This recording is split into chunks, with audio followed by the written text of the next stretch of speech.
দর্শক, স্বাগত জানাচ্ছি নিউজ চ্যানেল 24 থেকে।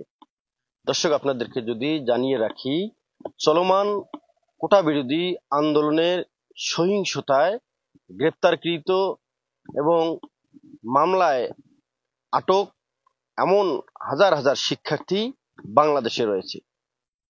আর এই আন্দোলনে যারা আহত হয়েছেন, যারা মামলায় জর্জরিত, যারা গ্রেপ্তারকৃত শিক্ষার্থী রয়েছেন, তাদের পক্ষ থেকে এমন একটি বিবৃতি এসেছে লালমনিরহাটের হাতীবান্ধার স্বনামধন্য শিক্ষা প্রতিষ্ঠান আলিমুদ্দিন ডিগ্রি কলেজ থেকে।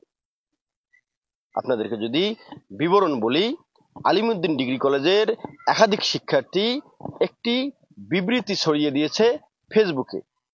বিবৃতিতে তারা লিখেছেন, চলমান কোটা বিরোধী আন্দোলনে যারা গ্রেপ্তারকৃত, যারা মামলায় জর্জরিত, তাদের নিঃশর্ত মুক্তি দেওয়া না হলে তারা চলমান এইচএসসি পরীক্ষায় অংশগ্রহণ করবে না।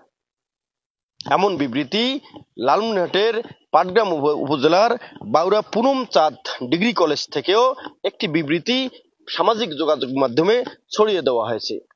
আমরা আরো একটি বিবৃতি দেখেছি Rangpur cantonment public school and কলেজের পক্ষ থেকে এমন একটি লিখিত বিবৃতি সামাজিক যোগাযোগ মাধ্যমে দিয়ে দিয়েছে।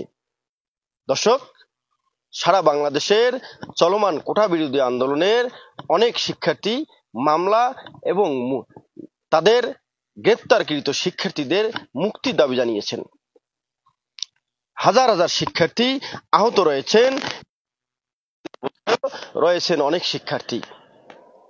তাদের সুচিকিৎসা এবং মামলায় আটককৃত শিক্ষার্থীদের মুক্তির দাবিতে এমন সিদ্ধান্ত নিয়েছেন শিক্ষার্থীরা। তবে আমি লালমনিরহাটের হাতীবান্ধা উপজেলার স্বনামধন্য শিক্ষা প্রতিষ্ঠান আলিমুদ্দিন সরকারি ডিগ্রি কলেজের প্রিন্সিপালের সঙ্গে কথা বলেছি। তিনি জানিয়েছেন, যদি এমন কোনো শিক্ষার্থী এমন সিদ্ধান্ত নেয় বা মন্ত্রণালয়ের বিপক্ষে যদি কোনো সিদ্ধান্ত নিয়ে পরীক্ষায় অংশগ্রহণ না করে, তাহলে তার দায়িত্ব তাকেই নিতে হবে। তবে এ নিয়ে এই প্রতিষ্ঠানের অধ্যক্ষের তেমন কোনো মাথা ব্যথা নেই, তিনি তেমন কোনো বক্তব্য দিতেও রাজি হয়নি। চলমান আন্দোলনে শিক্ষার্থীরা কোনো ধরনের অপ্রীতিকর ঘটনা ঘটিয়ে, তাদের যদি কোনো অপ্রীতিকর কোনো ঘটনার জন্য তারা যদি কোনো আটক হয়ে থাকে, মামলায় জর্জরিত হয়ে থাকে, বা তারা অসুস্থ অথবা আহত অবস্থায় মেডিকেলে চিকিৎসাধীন রয়ে থাকে, তাহলে তাদের জন্য সরকারিভাবে পরীক্ষা দেওয়ার সিস্টেম রয়েছে, এমনটাও জানিয়েছেন এই অধ্যক্ষ।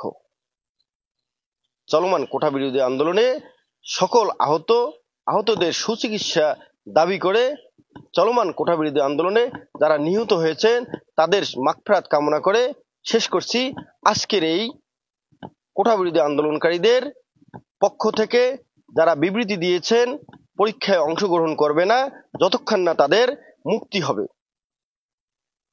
আজকে এ পর্যন্তই। লালমনিরহাটের হাতীবান্ধার আলিমুদ্দিন সরকারি কলেজের মাঠ থেকে M A Rahim, news channel 24, Lalmonirhat.